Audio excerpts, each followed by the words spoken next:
CM Revanth Reddy అధ్యక్షతన Telangana cabinet భేటీ జరిగింది. ఈ భేటీలో పలు కీలక నిర్ణయాలు తీసుకున్నారు.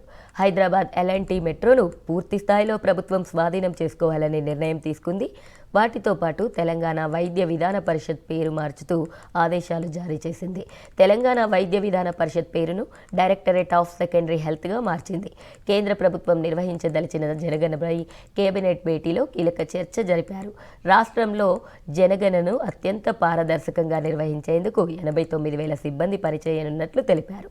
ఉద్యోగుల ఆరోగ్య భద్రత, ప్రమాదాల విషయంపై కేబినెట్ కీలక నిర్ణయం తీసుకుందని చెప్పారు మంత్రి పొంగులేటి శ్రీనివాసరెడ్డి.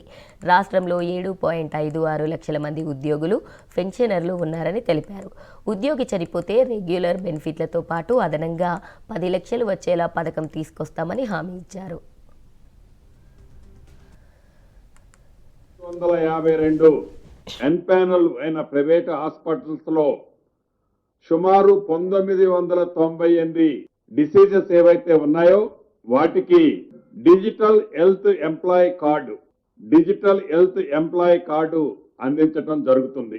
దీని ద్వారా రాష్ట్రంలో ఉద్యోగస్తులు, పెన్షనర్స్, వారి కుటుంబ సభ్యులందరికీ ఈ రాబోయే 2-3 రోజుల నుంచి ఏ హాస్పిటల్లో ఏదైతే 652 హాస్పిటల్స్ ఎన్పానల్ అయి ఉన్నాయో ఆ హాస్పిటల్స్ లో 1998 డిసీజెస్ కు సంబంధించిన దాంట్లో ₹1 కూడా వారి నుంచి ఛార్జీ లేకుండా మళ్ళా వారికి తిరిగి హాస్పిటల్లో చెల్లించే కార్యక్రమం లేకుండా ఈ హెల్త్ కార్డు సిస్టమ్ ద్వారా వారి బేసిక్ పే ఏదైతే గతము నుండి ఉద్యోగస్తులు అడుగుతున్నారో వారి బేసిక్ పే నుంచి 1.5% ఏదైతే ఒక ట్రస్ట్ కాన్స్టిట్యూట్ చేసి ఆ ట్రస్ట్ లో ఈ 1.5%ని పోలరైజేషన్ చేసి దానితో పాటు రాష్ట్ర ప్రభుత్వం కూడా ఈక్వల్ అమౌంట్ ని ఆ ట్రస్ట్ కి పంపు చేయటం జరుగుద్ది.